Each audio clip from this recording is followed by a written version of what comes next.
Nako, simula pa lang pero mainit na ang sinasabi ng pangalawang Pangulo. Sabi niya hindi naman daw siya ang problema kundi ang bayang ito.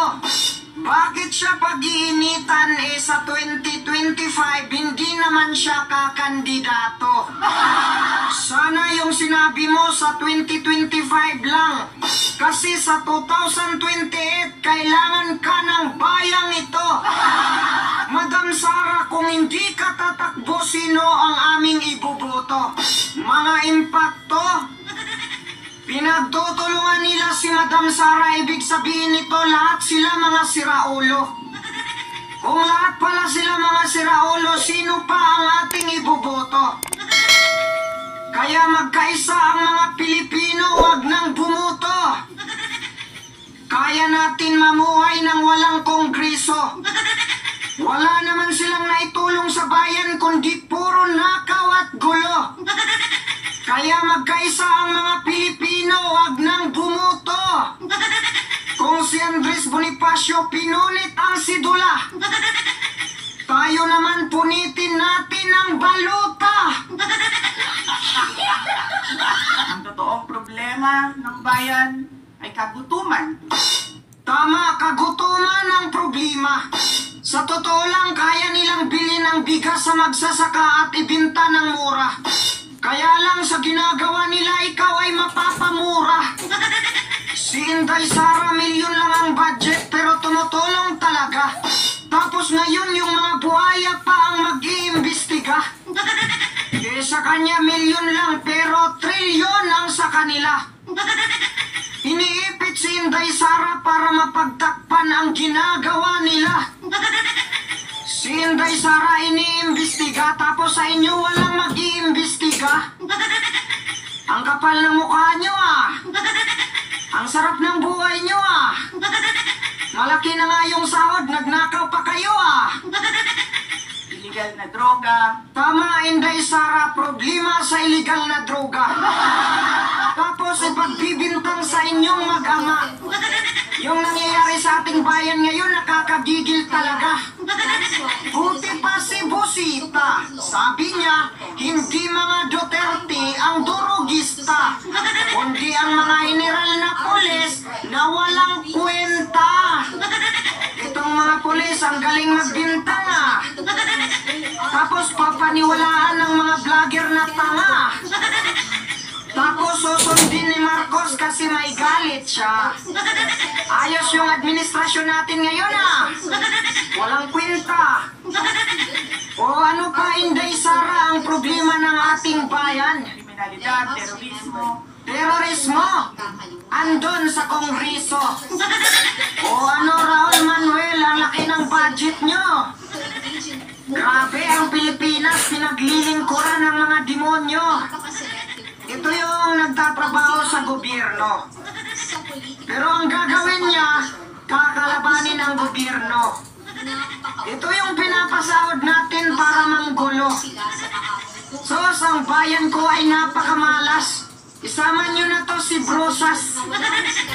Kasi ito ang kanilang alas. Sisirain nila ang gobyerno tapos sila ay magpapalakas. Kaya pala tinatawag to na Makabayan Black. Kasi yung mga makabayan ay haharangin nila, yan ang kanilang balak. At ito, meron pang isa. Nasana kaya ang mga dinukot nito. Mag-ingat kayo, huwag kayong sumama dito. Huwag kayong magpapaluko, ayan, nagpapaganda na to.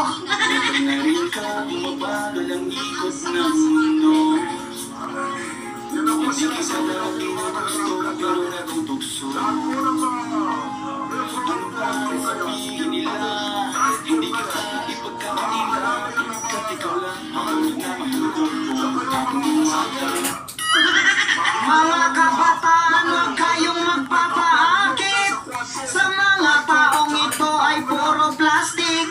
Kinakalaban ang may malasakit. Tingin mo sa kanila mukhang mabait, pero silang lahat ay mapanakit. Huwag kayong maniwala sa mga partilis, dahil sa kanila malinis dahil sa kalukuhan nila buhay ang kapalit. Maling adikain, wag nyo nang ipilit. Malin natin ang bayan, wag magpapadala sa galit. Dahil tayong mga Pilipino, dapat ay nagkakaisa para sa ikakaunlad nating mga maliliit. Tayo ang naglalaban, walang asinso. Dagdagan pa nitong mga kongreso. Speaker Romualdez, sinusunod ng mga aso. Sabi niya, kailangan daw sumunod sa proseso. Pero siya hindi sumusunod mismo. Nasaan na ang trilyon na budget? Tinatago lang ninyo. Ang kapal-kapal ng mukha ng mga to. Hoy, Madam Chair! Nasaan na yung trilyon ninyo? Pakitanong kay Speaker! Grabe ka sa budget ni Inday Sara! Ngayon, kayo naman ang tinatanong, hindi makasagot Ito si Estila Kimbo. Simpleng tao lang daw to. Pero may milyon-milyon na relo. Kaya kung sinabi ni Mama ng dito sa kanyang interview, na inoperan daw yata siya ni Winji Molas ni Palakao. Lubuhan, ginagustuhan, ngayon, sama natin. Ang bawat sentimo ng bayan ay sagrado. At narito tayo upang tiyakin na ito ay nagagamit para sa tunay na kapakanan ng sambayanan. Hoy, Speaker, ganito dapat ang sinabi mo. Ang bawat sentimo ng bayan ay sagrado. At narito tayo upang tiyakin na ibulsa at ibangko para sa kapakanan ng mga buhaya sa Kongreso. Tahimik daw sa Davao. Ano naman ang masasabi mo, Congressman? Matagal na po kahit sa Davao po, tahimik lang dahil secret martial po sa Davao. Alam po natin yan. Martial law sa imong kalimutaw. Tahimik sila kasi disiplinado ang namumuno sa Davao. Hindi katulad ninyo mga halimaw.